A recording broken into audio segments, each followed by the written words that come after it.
welcome back to the Ask Dr. Be Good show.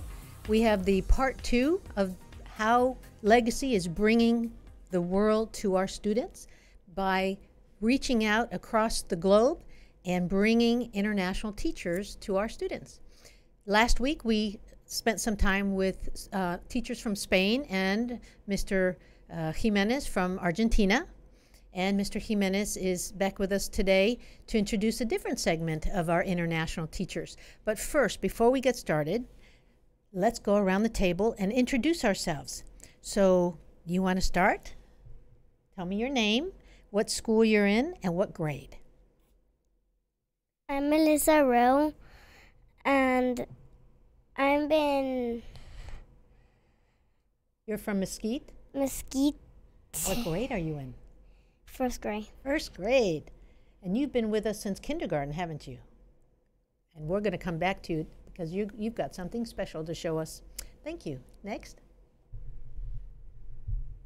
Hello, everyone. My name is Vera. I'm one of the Chinese teachers in Mesquite West Campus. Thank you for being here. Thank you. Hello, everybody. I'm Lucas Jimenez, and I'm the elementary curriculum director at Legacy. Hi, everyone. I'm Ying Lu. I'm from Plano campus. What part of China are you from? I'm from southern China. Okay, Very thank you. south. Yeah. Ms. Vera, I think we forgot to ask you, where are you from? I'm from Xi'an, one of the most Asian cities in the world. And what makes it ancient? It has a long history. It's the most Asian cities in China and one of the most 4 Asian cities in the world. Wow. Okay, thank you. Good afternoon, everybody. I'm Eduardo from the Mesquite campus, and I'm a senior there. Thank you. And my name is Miguel Abreu, and Melissa's father. Okay, thanks for being here.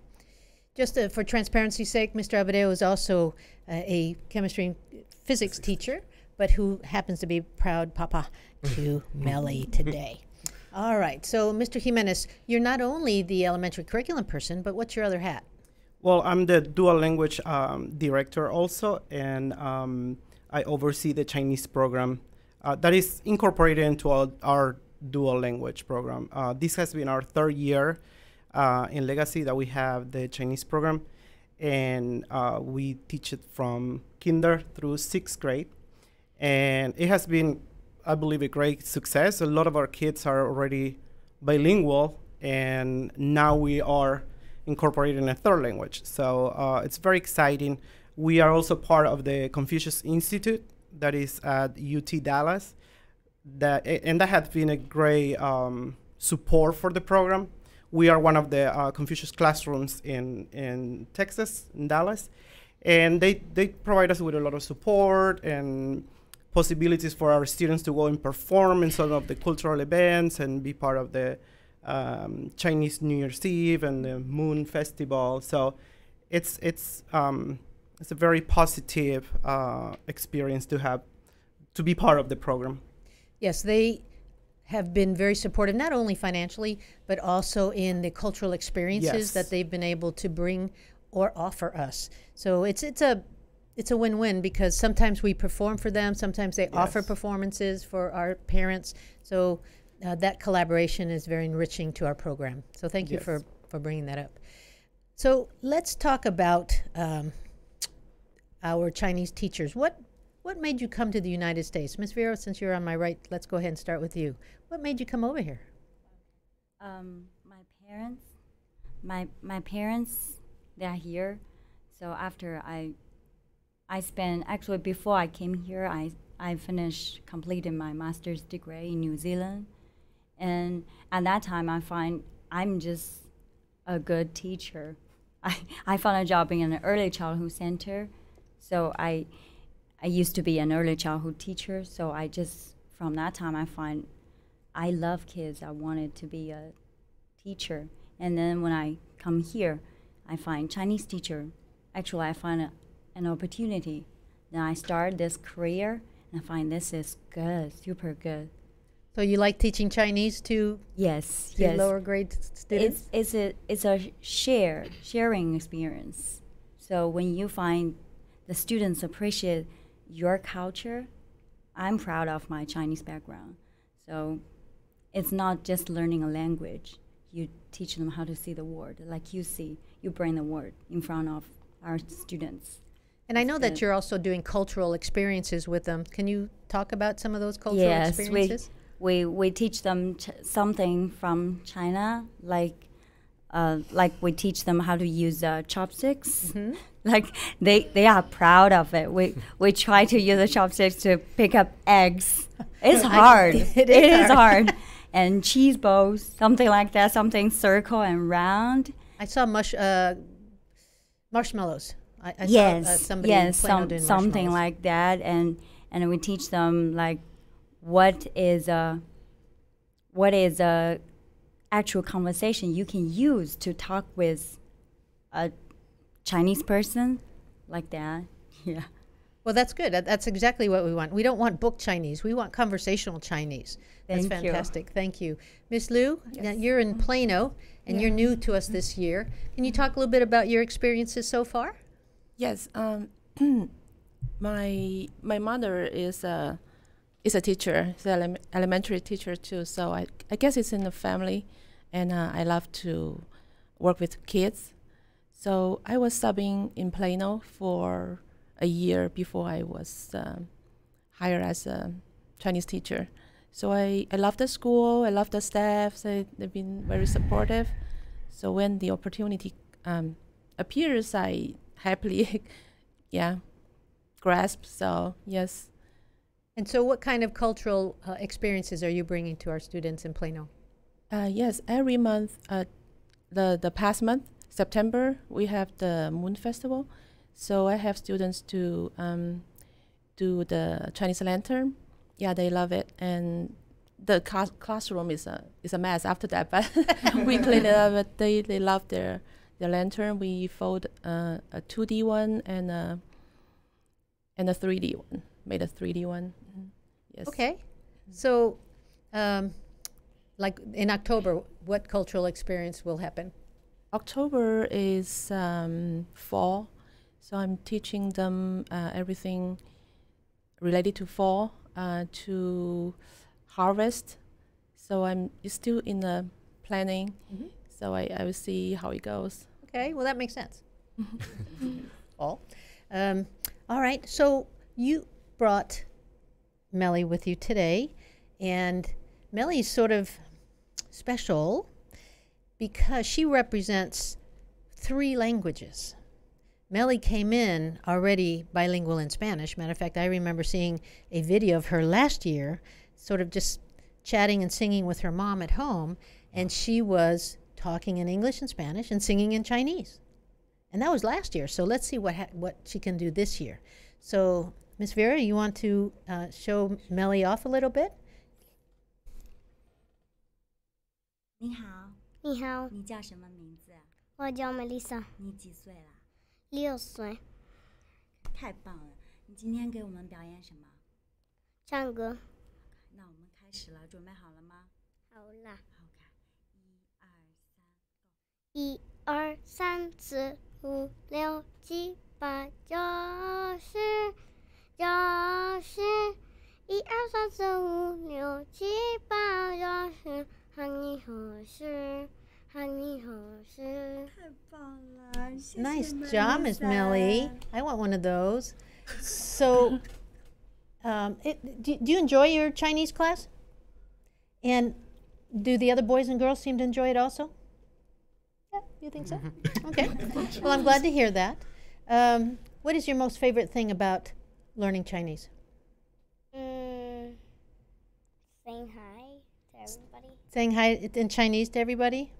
That is sort of, because not many children your age can say hi in Chinese in the United States. Not yet. So there aren't as many as can say hola, right? Porque tú también hablas español. Pero hay muchos niños en los Estados Unidos que hablan español, pero no tantos que hablan chino. Tú eres muy especial, being able to speak 3 languages. So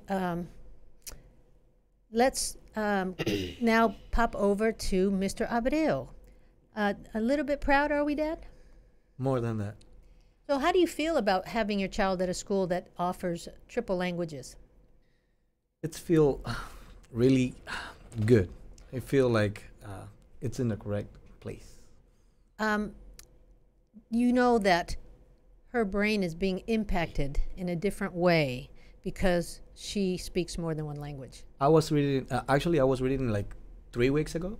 I was reading about that, and it sounds like it was in a study from Nova University or Harvard University. I don't remember.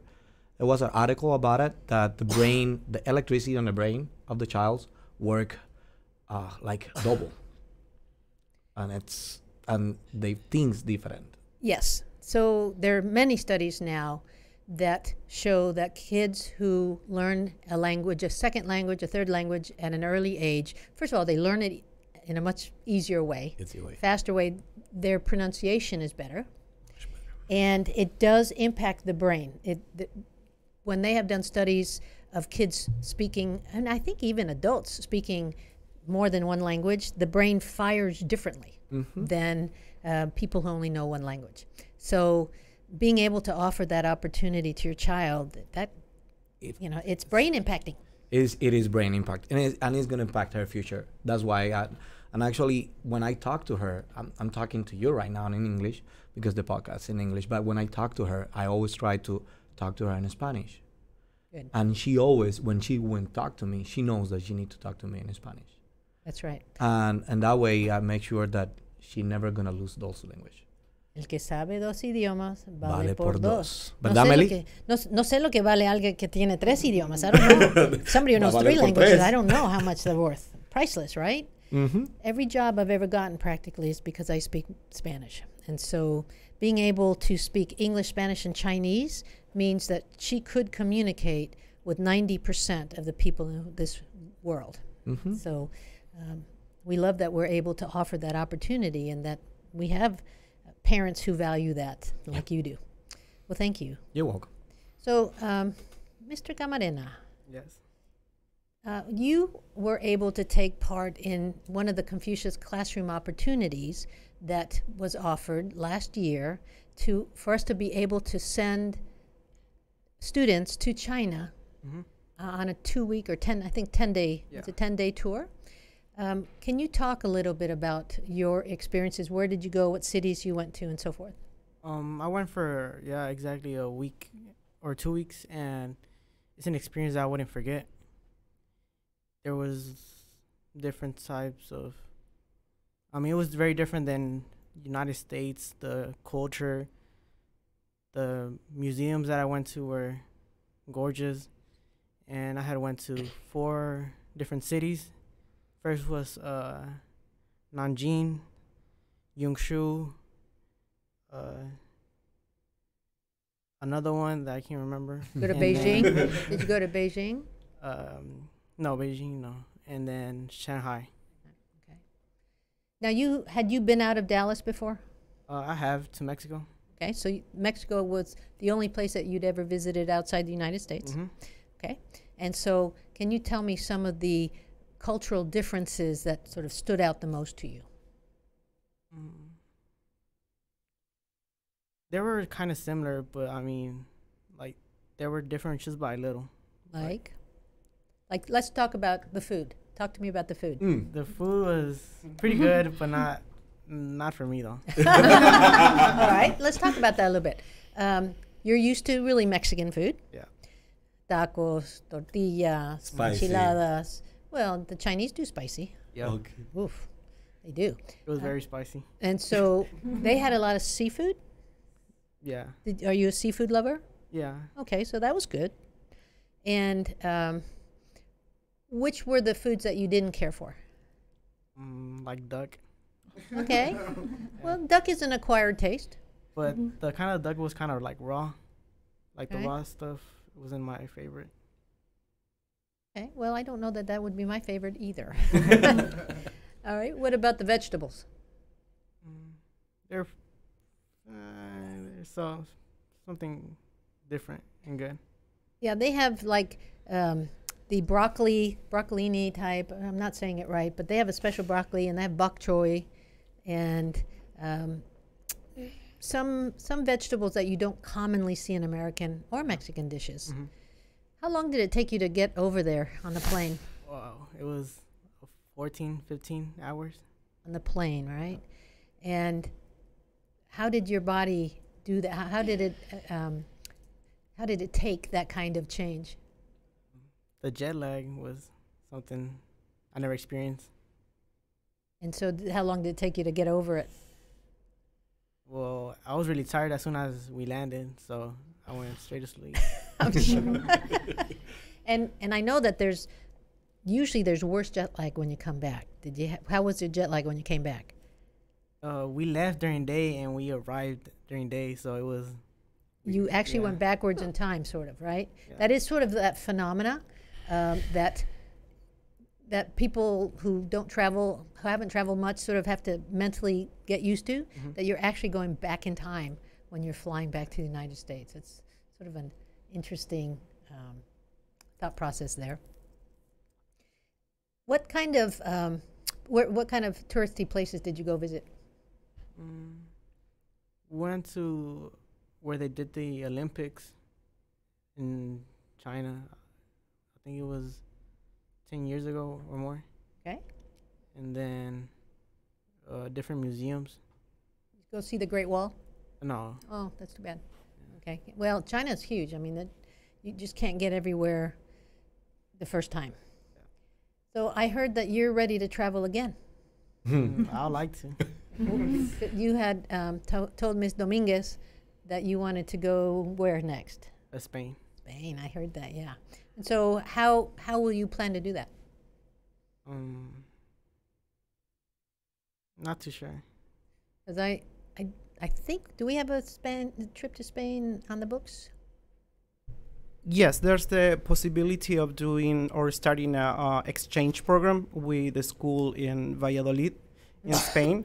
So we are in the process to see if we can get more students to get on board to do an exchange program with the school from Spain.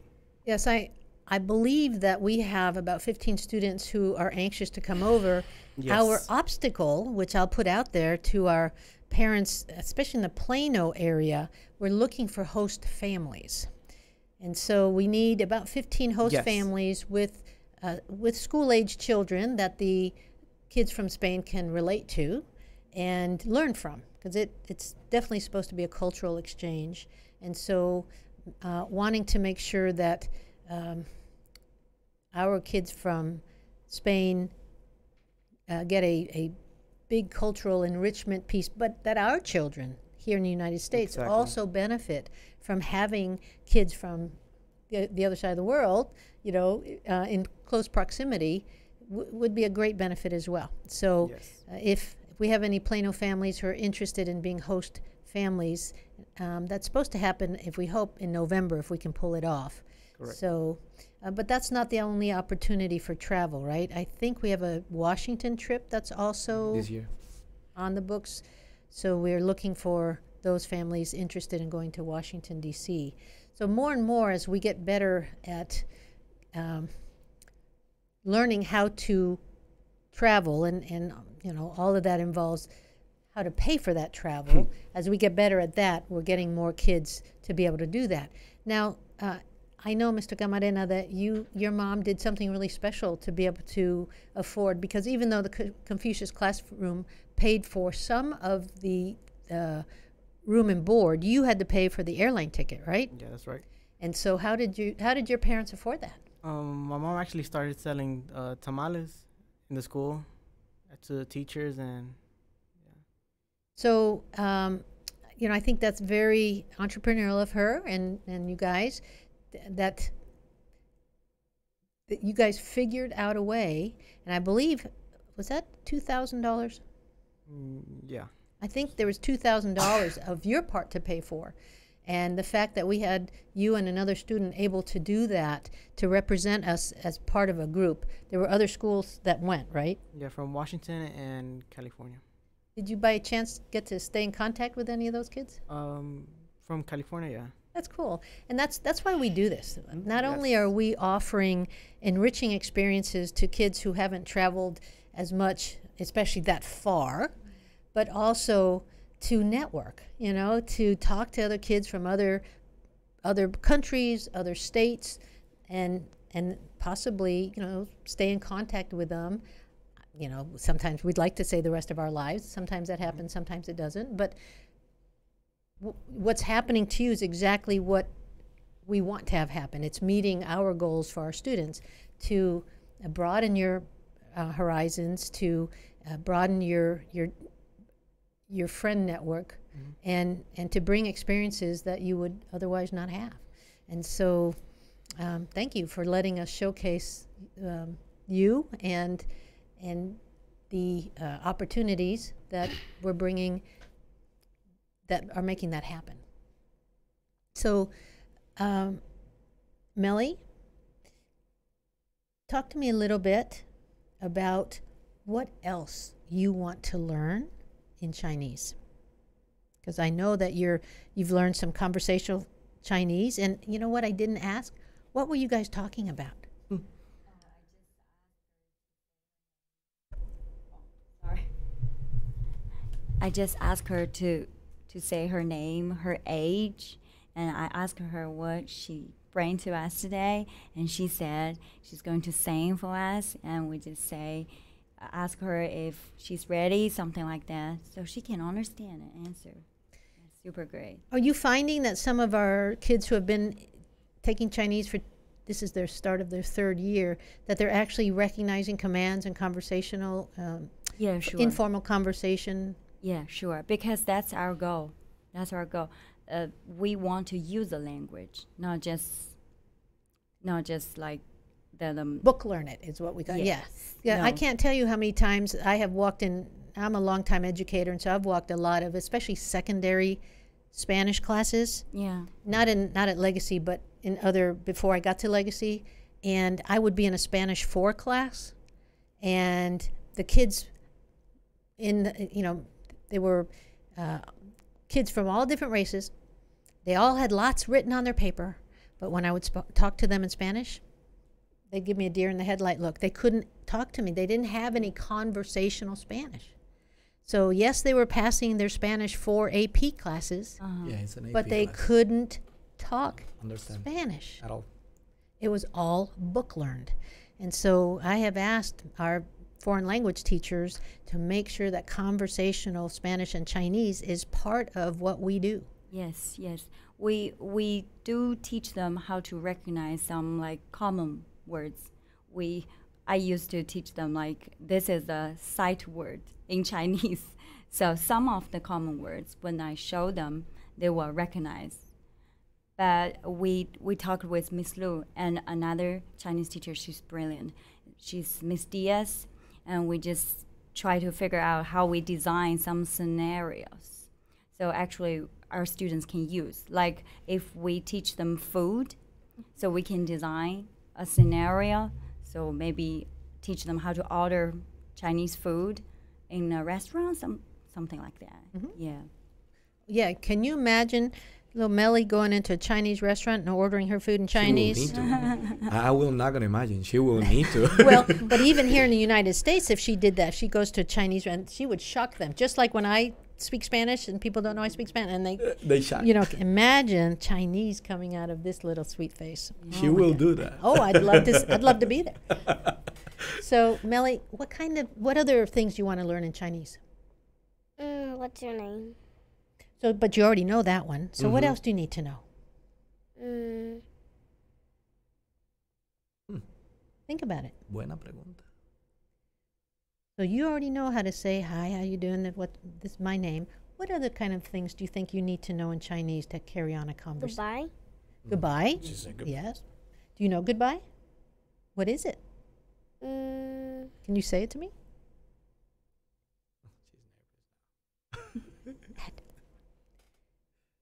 ¿Y lo sabes en chino? a little bit. Okay. Can you say? Can you tell me? You want to look at Miss Vera for help?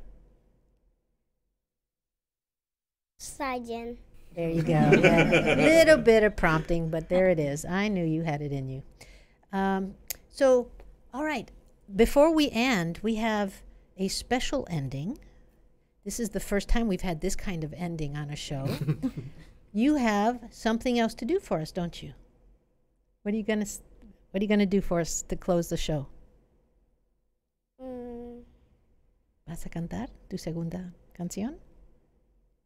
Meli? Okay.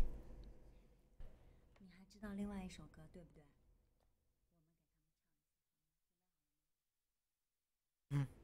星期一 ，Let's go。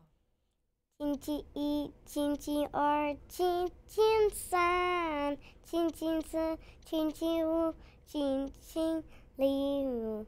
今天 is the tricky one. These are the days of the week. Woo!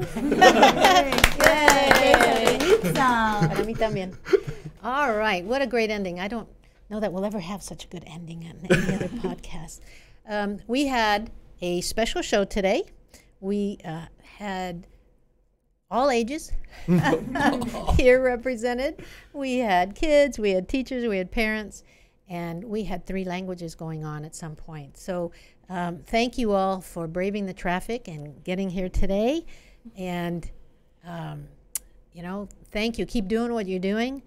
Chinese teachers, you're having an impact on kids. You can see that. Mr. Abreu, I don't have a word. Keep bringing her, and we'll keep filling her head with 3 languages. Thank you, Mr. Camarena, Ms. Liu, and Ms. Vera. Thank you for being here.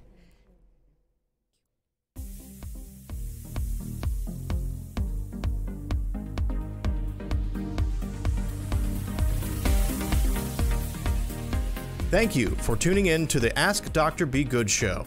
For more information on Legacy Preparatory Charter Schools, visit our website, legacypca.com, or call 469-249-1099. And remember to like us on Facebook, where we stream live weekly Tuesdays at 3 p.m.